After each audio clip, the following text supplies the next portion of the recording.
Hi viewers, welcome to Bosco Campus Vision. Today we are discussing a new subject, that is Fundamentals of Management, and it is for S1 BBA under Kerala University. And myself, Mary Netto, Assistant Professor from Department of Management, Don Bosco College, Kottayam. So this session we are discussing the continuation of last session, that is functions of management. So last session we already discussed the first function, that is planning and its process of planning. So today we can discuss the second function, that is organizing. We already know that what is organizing. So it is an important managerial activity by management bring together the manpower and material resources for the achievement of predetermined objectives. So clear, that is, it is an important managerial activity by which management bring together the manpower and material resources for the achievement of predetermined objectives. So we can say that once planning is effected, the people in the organization have to be organized. So it is a process of establishing relationship among members of the enterprise or the organization. So each member in the organization is assigned a specific duty to perform and is granted the corresponding authority to do so. ഇപ്പോൾ organising ഇല്ലേ, organise ചെയ്യുക എന്ന് പറഞ്ഞാൽ ശരിക്കും നമുക്ക് തന്നെ അറിയാം ഇല്ലേ, എന്താണ് ഒരു നമ്മൾ പ്ലാൻ ചെയ്ത കാര്യങ്ങൾ ശരിക്കും നടക്കണമെങ്കിൽ നമ്മൾ എന്ത് ചെയ്യണം, അവിടുത്തെ എംപ്ലോയീസിനെയും മെറ്റീരിയൽ റിസോഴ്സിനെയൊക്കെ നമ്മൾ ഉദ്ദേശിച്ച രീതിയിൽ ഒരുമിച്ച് കൊണ്ടുവരണം. So it is an important managerial activity. Management bring together, എന്തൊക്കെയാണ് മാനേജ്മെൻറ്റ് ഒന്നിച്ച് കൊണ്ടുവരേണ്ടത്? Man power and the material resources. Man power എന്ന് പറഞ്ഞാൽ അവിടുത്തെ ഹ്യൂമൻ റിസോഴ്സ് എന്ന് പറയുന്ന എംപ്ലോയീസ് ഇല്ലേ, അതും നമ്മുടെ മെറ്റീരിയൽ റിസോഴ്സസും കൂടെ ഒരുമിച്ച് കൊണ്ടുവരും. അപ്പം മുൻകൂട്ടി നിശ്ചയിച്ച പ്രകാരം ഒരു ഒബ്ജക്റ്റീവ് നേടിയെടുക്കണമെങ്കിൽ ഈ പറഞ്ഞ 6 M's, മെൻ, മണി, മെറ്റീരിയൽ എന്നൊക്കെ പറയുന്ന കാര്യങ്ങൾ നമുക്ക് ഒരുമിച്ച് കൊണ്ടുവരണം. Or it is a process of establishing relationship among members of the organization. അതും അല്ലെങ്കിൽ നമുക്ക് എന്തെന്ന് പറയാം, ഓർഗനൈസേഷനിലുള്ള മെമ്പേഴ്സ് തമ്മിൽ റിലേഷൻഷിപ്പ്, അല്ലെങ്കിൽ ഓരോരുത്തർക്കും നമ്മൾ വർക്ക് അലോക്കേറ്റ് ചെയ്ത് കൊടുക്കുകയാണ് അല്ലേ, അപ്പോൾ അവർ തമ്മിലൊരു റിലേഷൻഷിപ്പ് അല്ലെങ്കിൽ അത് എസ്റ്റാബ്ലിഷ് ചെയ്യാൻ തുടങ്ങുന്നു എന്ന് നമുക്ക് വേണമെങ്കിൽ പറയാം. And so each member in the organization is assigned a specific duty to perform. അങ്ങനെയാണെങ്കിൽ ഓരോരുത്തർക്കും നമ്മൾ എന്ത് ചെയ്യണം, ഓരോ ഡ്യൂട്ടി അസൈൻ ചെയ്ത് കൊടുക്കണം. And it's guaranteed the corresponding authority to do so. എന്നിട്ട് എന്ത് ചെയ്യണം, അവർക്ക് കറസ്പോണ്ടിങ് ആയിട്ടൊരു അതോറിറ്റി, ഇപ്പോൾ ഒരു വ്യക്തിയെ ജോലി ഏൽപ്പിച്ചാൽ ഇദ്ദേഹം ആരോട് മറുപടി പറയണം, അല്ലെങ്കിൽ ആരെയാൾക്ക് കമാൻഡ് ചെയ്യണം, ആ ഒരു അതോറിറ്റിയും കൂടെ ഫിക്സ് ചെയ്ത് കൊടുത്തു കഴിഞ്ഞാൽ ഈസി ആയിട്ട് നമുക്ക് ആ വ്യക്തിയോട് ചോദിച്ചിട്ട് കാര്യങ്ങൾ ചെയ്യാം. അപ്പോൾ അതാണ് ശരിക്കും ഓർഗനൈസിങ് ഇല്ലേ. So the relationship create in terms of authority and responsibility. Each member in the organization is assigned a specific responsibility or duty to perform and is guaranteed the corresponding authority to perform his duty ഇല്ലേ. അപ്പോൾ ഒരു organising എന്ന് പറഞ്ഞാൽ ശരിക്കും എന്താണ്, ഓരോ വ്യക്തിക്കും ഓർഗനൈസേഷനിൽ നമ്മളൊരു പ്ലാൻ ചെയ്ത കാര്യം സക്സസ് ആവണമെങ്കിൽ ഇൻഡസ്ട്രിയിലുള്ള ഓരോരുത്തർക്കും നമ്മൾ എന്ത് ചെയ്യണം, ഡ്യൂട്ടി അസൈൻ ചെയ്ത് കൊടുക്കണം. ആ ഡ്യൂട്ടി അസൈൻ ചെയ്ത് കൊടുത്ത അനുസരിച്ച് നമ്മൾ മുന്നോട്ട് നീങ്ങുകയാണെങ്കിൽ ഇല്ലേ, അവർക്ക് ഈസി ആയിട്ടത് അക്കംപ്ലിഷ് ചെയ്യാൻ പറ്റും. So the process of organising involves first is identification of activity required for the achievement of objectives ഇല്ലേ. ഐഡൻറ്റിഫൈയിങ് ദ ആക്ടിവിറ്റി എന്ന് പറഞ്ഞാൽ എന്താണ്, ഒരു ഗോൾ അച്ചീവ് ചെയ്യാൻ, അല്ലെങ്കിൽ നമ്മൾ ഒബ്ജക്റ്റീവ്സ് പ്ലാനിങ് സമയത്ത് സെറ്റ് ചെയ്തിട്ടുണ്ടെങ്കിൽ ഈ നമ്മൾ ഐഡൻറ്റിഫൈ ചെയ്യണം എന്തെല്ലാം ആക്ടിവിറ്റീസ് ചെയ്താൽ നമുക്ക് ആ ലക്ഷ്യം നേടിയെടുക്കാൻ പറ്റും. And second is grouping of activity required for the achievement of objectives, or we can say grouping of activity in a logical pattern. അപ്പോൾ നമ്മൾ ഈ ഗ്രൂപ്പ് ചെയ്യുന്ന ആക്ടിവിറ്റീസ് ഒന്നി നമ്മൾ എന്ത് ചെയ്യണം, ഒരു വെൽ ഡിഫൈൻഡ് ഒബ്ജക്റ്റീവ്സ് നമുക്ക് ഉണ്ടായിരിക്കണം അല്ലേ. Grouping of activity create A well defined job. ഒന്നി നമ്മൾ ഗ്രൂപ്പ് ചെയ്യുന്ന കാര്യങ്ങൾ വെൽ ഡിഫൈൻഡ് ആയിട്ട് ഓരോരുത്തരെ ഏൽപ്പിക്കണം അല്ലേ, ഇന്ന ഗ്രൂപ്പുകാർ ഇന്ന കാര്യങ്ങൾ ചെയ്യണം. അല്ലെങ്കിൽ ലോജിക്കൽ പാറ്റേൺ ഉപയോഗിച്ച് നമുക്ക് എന്ത് ചെയ്യാം, ഒരു ഗ്രൂപ്പ് ചെയ്ത് കഴിഞ്ഞാൽ അടുത്ത ഗ്രൂപ്പ് ഇത് ചെയ്യണം, അങ്ങനെ ഗ്രൂപ്പ് ചെയ്ത് പോവാം. അപ്പം ഒന്ന് ആദ്യം നമ്മൾ പറഞ്ഞ ആക്ടിവിറ്റി ഐഡൻറ്റിഫൈ ചെയ്യുക, രണ്ടാമത് നമ്മൾ ഗ്രൂപ്പ് തിരിച്ച് ഓരോരുത്തരെയും ജോലി ഏൽപ്പിക്കുക. And the third is assigning the activities to employees or assigning of job to employ. ഇനി എന്ത് ചെയ്യണം, നമ്മൾ ഗ്രൂപ്പായിട്ട് പലരെയും തിരിച്ചിട്ടുണ്ടെങ്കിൽ ആ ഗ്രൂപ്പ് ഇനി എന്ത് ചെയ്യണം, അവർക്ക് അസൈൻ ചെയ്ത കാര്യങ്ങൾ എന്തൊക്കെയാണ്, അത് നമ്മളവരെ പറഞ്ഞ് ഏൽപ്പിച്ചു കൊടുക്കുക. And delegation of authority and to subordinates, അല്ലെങ്കിൽ delegating authority and fixing responsibility എന്ന് പറയാം അല്ലേ. അപ്പോൾ അവർക്ക് എന്ത് ചെയ്യണം, അവർക്ക് ജോലി ഏൽപ്പിച്ചു കൊടുക്കുക, അതോടൊപ്പം അവരുടെ അധികാരികൾ ആരാണ് അല്ലേ, അധികാരം ഡെലിഗേറ്റ് ചെയ്യുക എന്ന് പറഞ്ഞാൽ എന്താണ്, ട്രാൻസ്ഫർ ചെയ്യുക. ഡെലിഗേറ്റിംഗ് അതോറിറ്റി, അധികാരത്തിനെ കൈമാറുക, എന്നിട്ട് എന്ത് ചെയ്യണം, ഉത്തരവാദിത്തങ്ങൾ ഏൽപ്പിച്ചു കൊടുക്കുക. അപ്പോൾ ഓരോരുത്തരുടെയും ജോലി അവരെ ഏൽപ്പിച്ചു കഴിഞ്ഞാൽ അത് അവരുടെ ഉത്തരവാദിത്തമാണ് ആ ജോലി തീർക്കുക എന്നുള്ളത്. അതാണ് delegating authority and fixing responsibility. And the last is we can say coordinating, that is establishing of authority responsibility relationship throughout the organization. അപ്പോൾ ഒരു കോർഡിനേറ്റ് ചെയ്യുക എന്ന് പറഞ്ഞാൽ എന്താണ്, അധികാരികളും വേണം തൊഴിലാളികളും വേണം. അപ്പോൾ അതോറിറ്റിയും റെസ്പോൺസിബിലിറ്റിയും ഒരുമിച്ച് ചേർന്നുകൊണ്ട് ആ ഒരു ഒബ്ജക്റ്റീവ് നേടിയെടുക്കുക, അതിനെയാണ് ശരിക്കും നമ്മൾ കോർഡിനേറ്റ് ചെയ്യുക. ഒരുമിച്ച് നിന്നുകൊണ്ട് അത് സക്സസ്ഫുള്ളായിട്ട് വിൻ ചെയ്ത് കഴിഞ്ഞാൽ ഓർഗനൈസിങ് എന്ന് പറയുന്നൊരു പ്രോസസ്സ് നമുക്കവിടെ ഈസി ആയിട്ട് അച്ചീവ് ചെയ്യാം. So here we discussed organising. So once planning is effective, ഒരു പ്ലാനിങ് സക്സസ് ആയാൽ people in the organization have to be organized, അവരെ ഓർഗനൈസ് ചെയ്യുക. So it is a process of establishing a relationship among the members of the organization. So each member in the organization is assigned a specific duty to perform and is granted the corresponding authority to do it.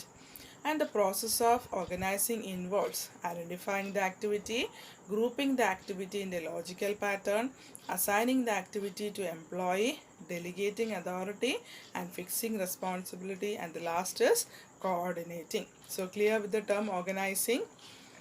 So next we can discuss what is staffing.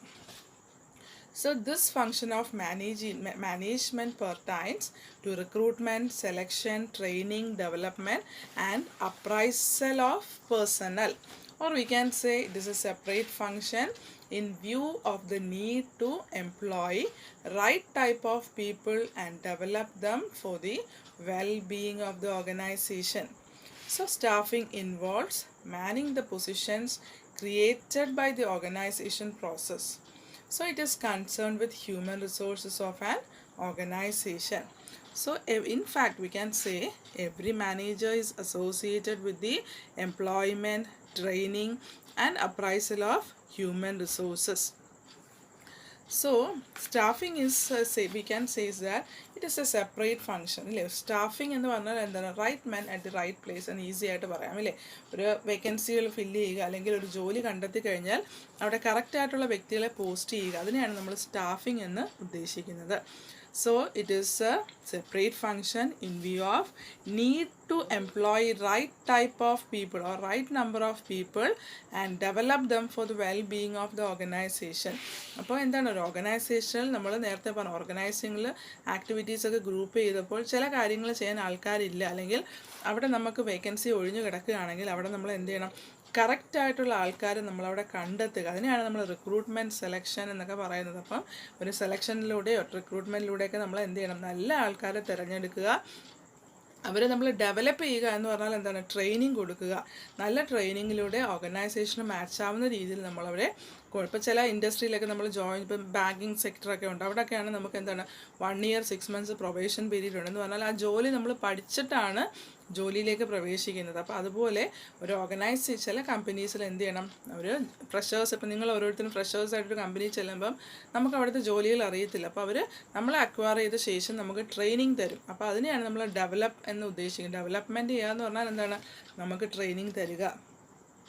So staffing involves manning the positions created by the organization process. അപ്പോൾ ഒരു ഓർഗനൈസേഷൻ്റെ പ്രോസസ്സിൻ്റെ സമയത്ത് അവിടെ എന്താണ് staffing അല്ലേ, Manning the positions, ആ ഓർഗനൈസിലെ vacancies fill ചെയ്യുന്നതിനെയാണ് നമ്മൾ staffing എന്ന് പറയുന്നത്. So it is concern with human resources of an organisation. അപ്പം ഹ്യൂമൻ റിസോഴ്സ് എന്ന് പറഞ്ഞാൽ ആരാണ്, അവിടുത്തെ എംപ്ലോയീസ്. അപ്പം എംപ്ലോയീസിനെ നമ്മൾ തിരഞ്ഞെടുക്കുക എന്നതാണ് സ്റ്റാഫിംഗ് എന്ന് പറയുന്ന ഒരു പ്രോസസ്സ് കൊണ്ട് ഉദ്ദേശിക്കുന്നത്. So we can discuss the process of staffing. So first process is manpower planning. That is, it involves determining the number and kind of personnel required. ഇല്ല, അപ്പോൾ ഒരു മാൻ പവർ എന്ന് പറഞ്ഞാൽ എന്നിട്ട് എംപ്ലോയി എന്നുള്ള ആദ്യത്തെ പ്രോസസ്സ് എന്ന് പറഞ്ഞാൽ എന്താണ്, കറക്റ്റ് നമ്പർ എത്ര എംപ്ലോയീസിനെ നമുക്ക് വേണം, ഏത് ക്വാളിഫിക്കേഷനിലുള്ള പേഴ്സണലിനെയാണ് എംപ്ലോയിയാണ് നമുക്ക് വേണ്ടതെന്ന് നമ്മൾ ഐഡൻറ്റിഫൈ ചെയ്യണം. അതിനെയാണ് നമ്മൾ പ്രോസസ്സിൽ ഫസ്റ്റ് മാൻ പവർ പ്ലാൻ ചെയ്യുക, അതായത് എംപ്ലോയീസിനെ പ്ലാൻ ചെയ്യുക, എണ്ണം അറിയണം, ഏത് തരത്തിലുള്ള ആൾക്കാരെ എടുക്കണമെന്ന് നമ്മൾ തീരുമാനിക്കുക. Second is recruitment for personnel, അല്ലെങ്കിൽ recruitment for attracting suitable personnel to seek job in the enterprise. ഇല്ലേ, അപ്പോൾ ഒരു മാൻ പവർ പ്ലാനിങ്ങിൽ ഉണ്ടാവും നമ്മൾ ചിന്തിക്കുകയാണ് റിക്രൂട്ട്മെൻറ്റ്. ഇല്ലേ, നമുക്കിപ്പോൾ നമ്മൾ ആർമി റിക്രൂട്ട്മെൻറ്റൊക്കെ കണ്ടിട്ടില്ലേ, ഈ എന്താണ് മൈതാനത്തൊക്കെ 1,00,000 പേരൊക്കെയാണ് വന്നത്. അതായത് അവിടെ എന്ന് പറഞ്ഞാൽ എന്താ, വേക്കൻസി കുറവായിരിക്കും പക്ഷേ ആപ്ലിക്കൻസ് കൂടുതലായിരിക്കും. അപ്പോൾ അങ്ങനെയുള്ള കേസിൽ അവർ സ്ക്രൂട്ടനൈസ് ചെയ്യും. ഇല്ലേ, ആദ്യം കുറച്ച് ഫിസിക്കൽ ടെസ്റ്റൊക്കെ നടത്തി അതിൽ നിന്ന് ജയിക്കുന്നവരെ ആയിരിക്കും അടുത്ത സെക്ഷനിലേക്ക് കൊണ്ടുപോകും. അപ്പം ഒരു റിക്രൂട്ട്മെൻറ്റ് എന്ന് പറയുമ്പോൾ എന്താണ്, അവിടെ ഈ പറഞ്ഞ പോലെ എന്താണ് ഒരു ഈ പറഞ്ഞ എണ്ണത്തിൽ കൂടുതലൊക്കെ ഉണ്ടെങ്കിൽ നമുക്കൊന്ന് സ്ക്രൂട്ടനൈസ് ചെയ്യാൻ നമുക്ക് റിക്രൂട്ട്മെൻറ്റ് പ്രൊസീജിയർ ഉപയോഗിക്കാം. അതിനുശേഷം സെലക്ഷൻ പ്രൊസീജിയറുണ്ട്, മോസ്റ്റ് സ്യൂട്ടബിൾ പേഴ്സൺ. ഇല്ലേ, അപ്പോൾ റിക്രൂട്ട്മെൻറ്റിൽ ഇപ്പോൾ നമ്മളൊരു 10 വേക്കൻസി ഉണ്ട്, പക്ഷേ വന്നത് 50 പേരാണെങ്കിൽ 50 പേർക്ക് അവരെന്ത് ചെയ്യും, ഒരു റിട്ടേൺ ടെസ്റ്റ് നടത്തുകയോ അല്ലെങ്കിൽ അതുപോലെ ഒരു മെൻ്റൽ എബിലിറ്റി ടെസ്റ്റോ എന്തെങ്കിലും നടത്തിയിട്ട് അതിൽ നിന്ന് സ്ക്രൂട്ടനൈസ് ചെയ്യുന്നവരെയാണ് സെലക്ട് ചെയ്യുന്നവരെ നമ്മൾ എന്ത് ചെയ്യും, സെലക്ഷൻ എന്ന് പറയുന്ന പ്രൊസീജിയറിലേക്ക് വിളിക്കും. അപ്പോൾ ആദ്യം നമ്മൾ പറഞ്ഞു മാൻ പവറിനെ പ്ലാൻ ചെയ്യുന്നു, എത്ര വേക്കൻസി ഉണ്ട്, ഏത് ക്വാളിറ്റിയുള്ള ആൾക്കാരെ വേണം, അല്ലെങ്കിൽ എന്ത് ക്വാളിഫിക്കേഷനോ ആൾക്കാരെ വേണമെന്ന് നമ്മൾ എഴുതി കഴിഞ്ഞാൽ രണ്ടാമത് അതനുസരിച്ച് നമ്മൾ റിക്രൂട്ട്മെൻറ്റ് പ്രൊസീജിയറാണ്. കാരണം നല്ല ക്വാളിറ്റി ഉള്ളവരെ വേണമെങ്കിൽ നമ്മൾ എന്ത് ചെയ്യണം, കൂടുതൽ പേരെ സെലക്ട് ചെയ്തിട്ട് അതിൽ നിന്ന് സ്ക്രൂട്ടനൈസ് ചെയ്യണം. അപ്പോൾ അതിനെയാണ് റിക്രൂട്ട്മെൻറ്റ് എന്ന് പറയുന്നത്. അതിനുശേഷം നമ്മൾ എന്ത് ചെയ്തു, അതിൽ നിന്ന് മോസ്റ്റ് സ്യൂട്ടബിൾ ആയിട്ടുള്ളവരെ സെലക്ട് ചെയ്തു. അതിനുശേഷമാണ് placement and orientation of personal, അല്ലെങ്കിൽ എംപ്ലോയി എന്ന് പറയാം. അപ്പോൾ പ്ലേസ്മെൻറ്റ്, അപ്പോൾ ഇത് സെലക്ട് ചെയ്ത ആൾക്കാർ നമ്മൾ എന്ത് ചെയ്യുന്നു, ഓർഗനൈസേഷനിൽ പ്ലേസ് ചെയ്യുന്നു. അവർക്ക് ജോലി കൊടുത്തതിന് ശേഷം അവിടെ ഒരു പ്രൊസീജിയറാണ് ഓറിയൻറ്റേഷൻ. ഓറിയൻറ്റേഷൻ എന്ന് പറഞ്ഞാൽ എന്താണ്, അവരെ പരിചയപ്പെടുത്തുന്നു. അപ്പോൾ നിങ്ങൾക്ക് ഒരു ഓറിയൻറ്റേഷൻ പ്രോഗ്രാം ഇല്ല ഡിപ്പാർട്ട്മെൻറ്റ് ഭാഗത്ത് തന്നില്ലേ, സബ്ജക്ട്സ് പരിചയപ്പെടുത്തി നിങ്ങളെ കൂട്ടുകാരുടെ ഒരു സെൽഫ് ഇൻട്രൊഡക്ഷൻ വീഡിയോ ഇട്ട് അങ്ങോട്ടും ഇങ്ങോട്ടും പരിചയപ്പെടാൻ. ശരിക്കും നിങ്ങൾ ലൈവായിട്ട് കോളേജിൽ ഉണ്ടായിരുന്നെങ്കിൽ അതിനെക്കാട്ടി നല്ലൊരു ഓറിയൻറ്റേഷൻ നമുക്ക് നേരിട്ട് കിട്ടുമായിരുന്നു. അപ്പോൾ ഒരു ഓർഗനൈസേഷൻ്റെ കോൺടെസ്റ്റ് വരുമ്പോൾ ഒരു പ്ലേസ് ചെയ്ത ആൾക്കാർക്ക് ഒരു ഓറിയൻറ്റേഷൻ പ്രോഗ്രാം ഉണ്ട്. എന്ന് പറഞ്ഞാൽ എന്താണ്, അവിടുത്തെ എംപ്ലോയീസിനെ പരിചയപ്പെടുക, പ്രസൻറ്റ് എംപ്ലോയീസിനെയും പാസ്റ്റ് എംപ്ലോയീസിനെയും പരിചയപ്പെടുക, പിന്നെ ഇൻഡസ്ട്രി എന്താണ്, കമ്പനി എന്താണ്, പ്രോഡക്ട്സ് എന്താണ്, അവരുടെ ഹിസ്റ്ററി എന്താണ്, ഇതെല്ലാം പരിചയപ്പെടുത്തുന്നതിനാണ് നമ്മൾ ഓറിയൻറ്റേഷൻ ഓഫ് പേഴ്സണൽ അല്ലെങ്കിൽ ഓറിയൻറ്റേഷൻ ഓഫ് എംപ്ലോയീസ് എന്ന് പറയുന്നത്. ഇനി നമ്മൾ ഓർഗനൈസേഷനിലായി കഴിഞ്ഞ് അതിനുശേഷം നമുക്ക് കിട്ടുന്നതാണ് ട്രെയിനിങ് ആൻഡ് ഡെവലപ്മെൻറ്റ്. ഇനി ആ ഒരു ഇൻഡസ്ട്രിയിലേക്ക് വന്നാൽ ഇനി നമുക്ക് ട്രെയിനിങ് വേണ്ട ഒരു എംപ്ലോയി ആണെങ്കിൽ നമുക്ക് എന്ത് ചെയ്യണം, training and development programmes company തരും. അതിനുശേഷം ഒരു ഇവാലുവേഷൻ ഉണ്ട്. ഇല്ലേ, ഈ ട്രെയിനിങ് പീരീഡ് കഴിഞ്ഞിട്ടോ അല്ലെങ്കിൽ ട്രെയിനിങ്ങിലിരിക്കെ നമ്മളെ കമ്പനി ഇവാലുവേറ്റ് ചെയ്യും. കാരണം ഇവന് കഴിവുള്ളവനാണോ, ഒരു ദിവസം കൊണ്ട് അല്ലെങ്കിൽ ഒരാഴ്ചത്തെ കാര്യങ്ങൾ അവൻ ഒരു ദിവസം കൊണ്ട് പഠിച്ചോ, അല്ലെങ്കിൽ ട്രെയിനിങ് പ്രോഗ്രാം കഴിഞ്ഞ് അവൻ്റെ റിസൾട്ട് എങ്ങനെയുണ്ട്, അവൻ നല്ല ഹയസ്റ്റ് സ്പീഡിൽ ചെയ്യുന്നുണ്ടോ. അപ്പം അതെല്ലാം നമ്മുടെ കമ്പനി പെർഫോമൻസ് ഇവാലുവേറ്റ് ചെയ്യും.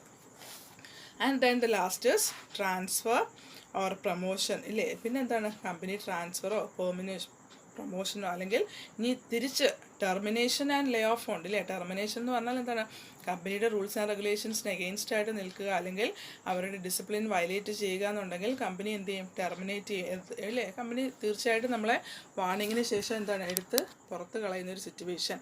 പിന്നെ ലേ ഓഫ് ഉണ്ട്. ഇല്ലേ, ചില എംപ്ലോയീസിനെ താൽക്കാലികമായിട്ടൊക്കെ മാറ്റി നിർത്തി ചില പണിഷ്മെൻറ്റ്സിൻ്റെ അടിസ്ഥാനത്തിൽ. അപ്പം ഇവാലുവേഷനിൽ നമ്മുടെ പെർഫോമൻസ് നല്ലതാണെങ്കിൽ നമുക്ക് ചിലപ്പോൾ ട്രാൻസ്ഫർ തരാം, പ്രൊമോഷൻസ് തരാം. ഇനി നേരെ തിരിച്ച് ഇല്ലേ, അത് നമുക്ക് എന്ത് ചെയ്യാം, ടെർമിനേഷനോ ലേ ഓഫോ തരാനുള്ള ചാൻസ് കൂടുതലാണ്. അപ്പോൾ അതാണ് ശരിക്കും എന്താണ് സ്റ്റാഫിംഗ് എന്ന് പറയുന്ന ഒരു പോർഷൻ. ഇല്ലേ, അപ്പം clear with the portion. So staffing means that it is a separate function, that is the employee right type of people and develop them for the well-being of the organization, and we discuss the process of staffing. So clear with the portion. So today we discuss the next two functions, that is organizing and staffing. So in the last session we already discussed process planning. So this session we discuss organizing and staffing. So clear with this portion. I hope you are clear with the portion. So prepare well, study well. This is the end of today's session. Thank you.